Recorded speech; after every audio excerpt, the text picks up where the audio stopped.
Crystal lattice के case में हम स्टडी करते हैं about the arrangement, regular arrangement of the constituent particle in 3 dimensional space. तो इसमें क्या होता है कि एक स्पेस होता है कि हम कोई भी एक स्पेस कंसिडर कर सकते हैं और उसमें क्या होता है 3 डायमेंशंस में पार्टिकल्स अरेंज रहते हैं। फॉर एग्जांपल अगर मैं इसे 3D स्पेस मान के चलता हूँ, ठीक, तो यहाँ पर अगर मैं पार्टिकल्स को अरेंज कराऊँ ऑन देयर बॉर्डर्स, तो हम क्या चीज़ नोटिस करेंगे कि इनका एक अरेंजमेंट बन जाएगा। फॉर एग्जांपल हम डिफरेंट टाइप ऑफ पार्टिकल्स को यहाँ पे रखते हैं।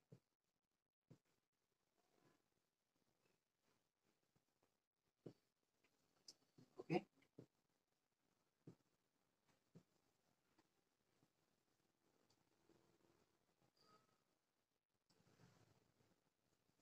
It's become a definite arrangement of the particles. तो ये जो है एक लैटिस कहलाएगा और इसके अंदर क्या होगा कि जो कॉन्स्टिट्यूएंट पार्टिकल्स का अरेंजमेंट होगा उन्हें हम बोलेंगे कि ये क्या है, स्पेस में 3D स्पेस में इनका फिक्स पोजीशन। जिस पॉइंट के ऊपर ये जाकर अरेंज होते हैं इन पार्टिकल्स को, इन्हें बोलते हैं लैटिस पॉइंट। Lattice point. और हर एक जो ईच पार्टिकल होगा, अगर हम इसके करेक्टरिस्टिक्स की बात करें,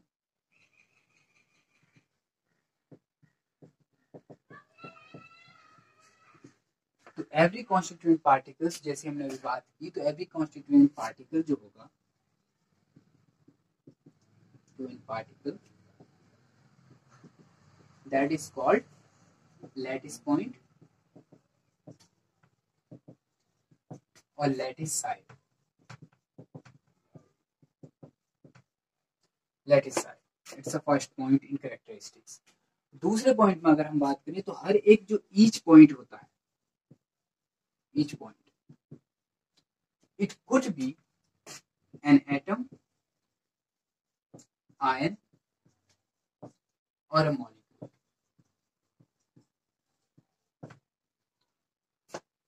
जो इनके एटम्स होते हैं, जो कॉन्स्टिट्यूएंट पार्टिकल्स होते हैं, ये स्ट्रेट लाइन से एक दूसरे से जुड़े रहते हैं।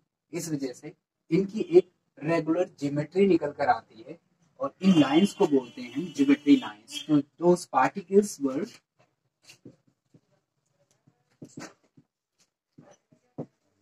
are joined by straight line and it forms a geometry. It forms a geometry of the particles. To construct a complete lattice structure, what we really need? We need a small unit that is structural according to the crystal structure. Okay, तो अगर हम किसी structure को दोबारा से, lattice structure को दोबारा से रिपीटली बनाना चाहते हैं, तो हम कोई एक ऐसी स्मॉलेस्ट यूनिट हो जिसे अगर हम 3 डायमेंशन में बार बार रिपीट करें अगेन एंड अगेन, तो हमें कंप्लीटली वही जो लैटिस है वो मिल जाए। So that is known as the unit cell. तो अगर हम डेफिनेशन की बात करें तो unit cell is a, in case of the unit cell क्या होता है, unit cell can construct an entire crystal by translational displacement of the unit cell in 3 dimensions. यानी कि अगर हम एक यूनिट सेल्स को बार बार रिपीट करेंगे तो ये क्या करता है, एक पूरे क्रिस्टल को दोबारा से फॉर्म कर देता है। अगर मैं बात करता हूँ कि मेरे पास एक ही यूनिट सेल है, ठीक, और मैं इसे अगर रिपीट करता हूँ 2 डायमेंशंस में, तो क्या होगा, ये पूरे क्रिस्टल्स को दोबारा से फॉर्म कर देगा इन केस ऑफ 2 डायमेंशंस। अब हम बात करते हैं 3 डायमेंशंस की। जैसा हम जानते हैं कि 3 डायमेंशंस होती हैं, इन्हें हम 3 डायमेंशनल यूनिट सेल कहते हैं। ठीक है,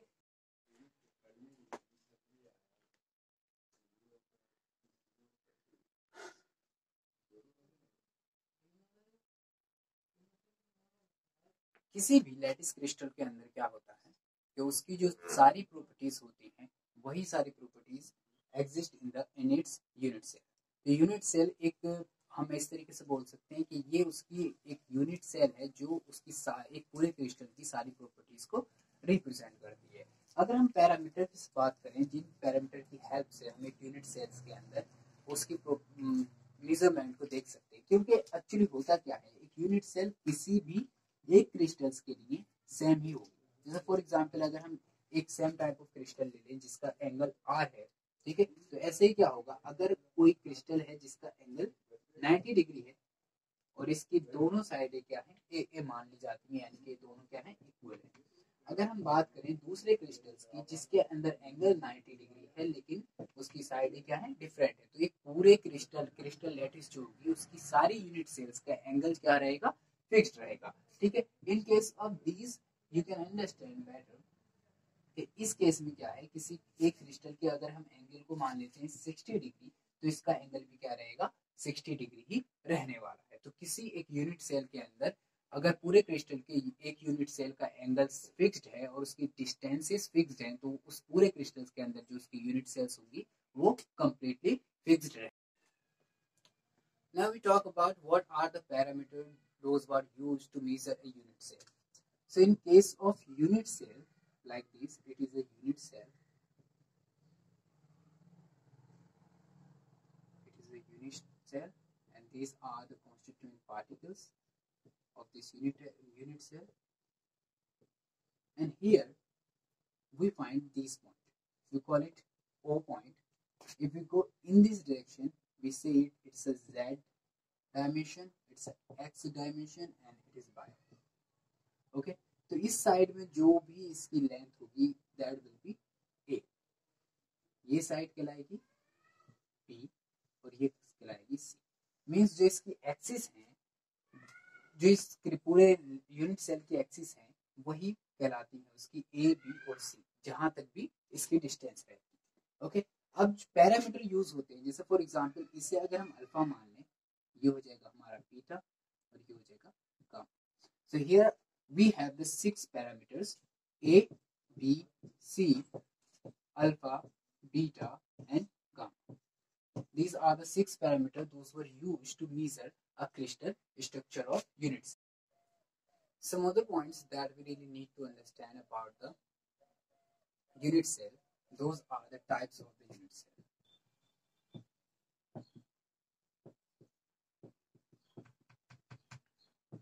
Actually, unit cell are of two types.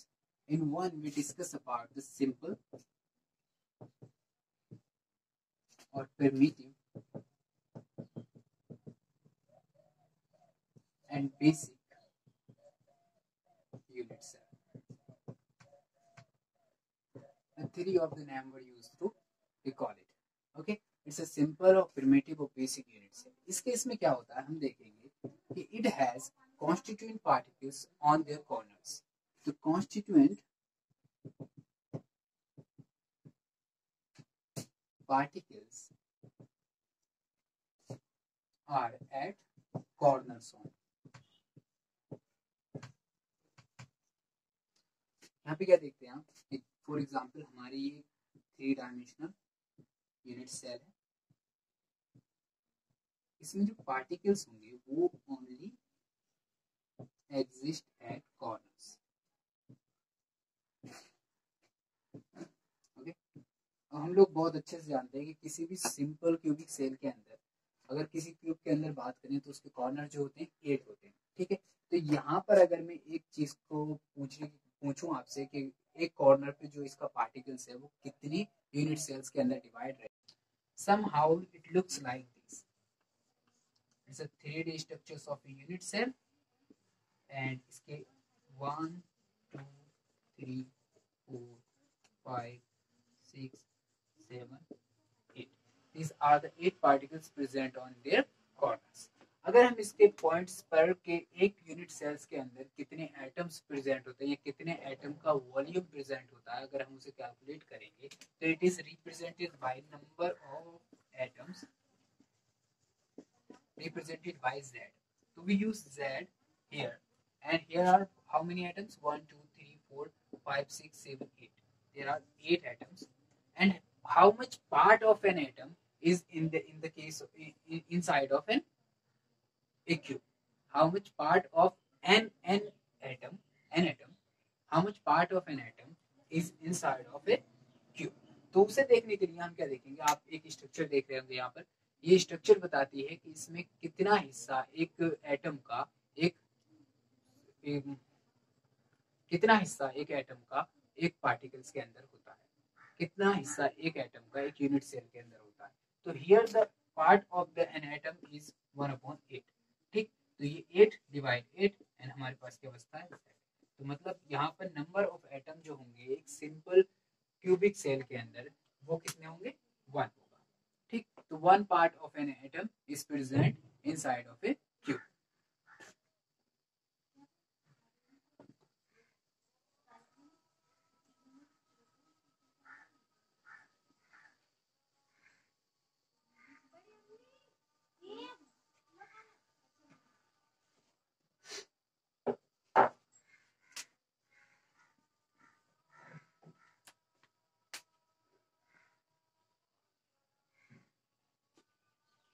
The second point we are going to study here, the second point we are going to study here, that is about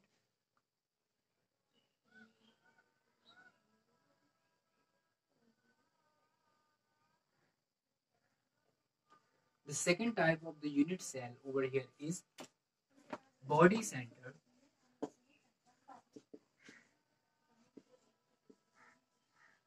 cubic cell।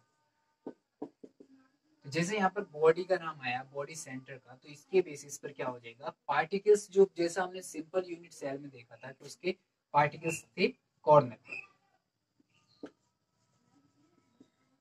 8 particles present थे। इसमें क्या होता है, second point जुड़ जाता है कि जो बॉडी के सेंटर में जो होगा वो वहां भी एक पार्टिकल प्रेजेंट होगा, 1 पार्टिकल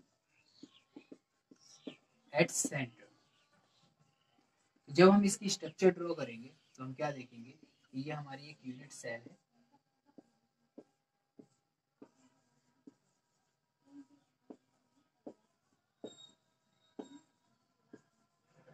अंडरस्टैंड, और इसके बॉडी सेंटर के बीचों बीच क्या है, एक पार्टिकल प्रेजेंट है। ठीक, टू अंडरस्टैंड दिस हम अगर इसका z निकालेंगे तो हमें पता है जो कॉर्नर्स वाले एटम होते हैं वो 1/8 × 8 होते हैं।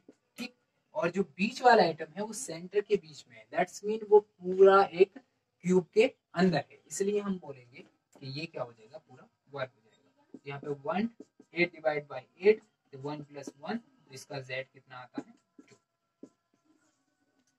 The number of atom present in body center cubic cell is 2. It is also known as BCC. Third type of the unit cell जो हम अब स्टडी करने वाले हैं वो कहलाती है face centre cubic unit cell. इसमें क्या होता है कि पहला जो सिंपल क्यूबिक सेल के अंदर होता था सिंपली, वो हर एक कॉर्नर पर प्रेजेंट होंगे एटम्स और आयन और मॉलिक्यूल, एनीवन, अंडरस्टैंड। ये चीज तो हमारे कॉन्स्टिट्यूएंट पार्टिकल्स जो होंगे पूरे हर एक सेंटर पे प्रेजेंट होंगे। उसके साथ ही क्या होता है कि एक क्यूब के अंदर हम जानते हैं 6 फेसेस होते हैं। ठीक, तो वहां पर क्या होता है, उसके फेसेस पर एक एटम प्रेजेंट होता है। तो in centre of face atom present रहते हैं, 1 पार्टिकल कॉन्स्टिट्यूएंट पार्टिकल क्या रहता है, प्रेजेंट रहता है। अगर इसकी स्ट्रक्चर ड्रॉ की जाए it somehow looks like this.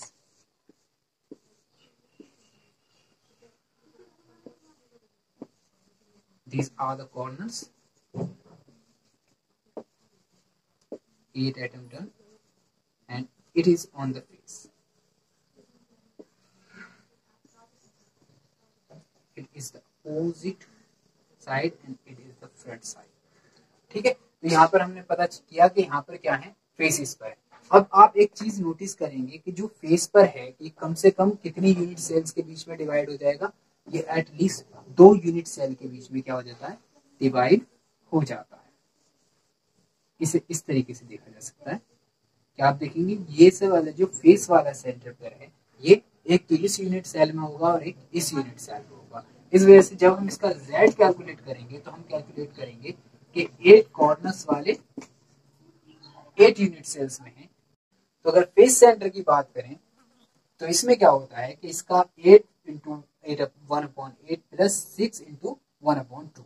यहाँ पर क्या होता है कि जो 6 फेसिस पर हैं वो क्या होंगे, 2 यूनिट सेल्स के अंदर डिवाइड होंगे, इस वजह से ये हाफ कर दिया जाता है, 1/2 कर दिया जाता है। 2 से जब हम 6 को डिवाइड करेंगे तो 3 आएगा। यहाँ पर हमारे z क्लियरली आता है कि हमारे पास जो z है वो 1 + 3 इक्वल टू 4, यानी कि एक फेस सेंटर्ड क्यूबिक यूनिट के अंदर जो होते हैं 4 एटम्स प्रेजेंट होते हैं या 4 कॉन्स्टिट्यूएंट पार्टिकल्स प्रेजेंट होते हैं।